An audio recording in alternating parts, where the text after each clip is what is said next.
Inclinar el tronco, flexionar el cuello o elevar los brazos por encima de los hombros son posturas forzadas habituales en el personal de sala.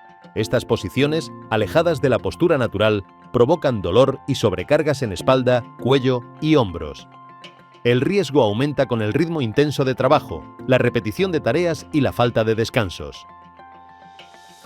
En el servicio en sala, estas posturas no solo aparecen al manejar bandejas, sino también al limpiar mesas, alcanzar objetos en estantes altos o bajos, realizar giros de tronco por falta de espacio o permanecer de pie durante largos periodos, lo que favorece la fatiga en piernas, espalda y pies. El manejo de bandejas es una tarea muy exigente, ya que combina carga estática y movimiento. Una técnica incorrecta puede provocar lesiones como tenosinovitis de Kerbein, síndrome del túnel carpiano o daños en el manguito rotador.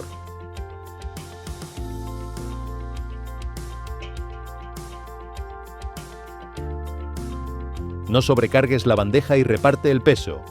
Coloca el mayor peso en el centro y utiliza ambas manos si es necesario. Mantén los codos pegados al cuerpo y la bandeja cerca del tronco. Distribuye el peso entre la mano y el antebrazo. Rodea la mesa para reducir flexiones de tronco. Si el servicio es voluminoso, usa mesas auxiliares, carros o pedestales.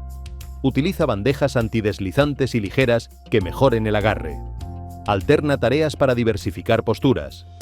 Realiza estiramientos durante las pausas. La formación en técnicas ergonómicas es clave para prevenir lesiones.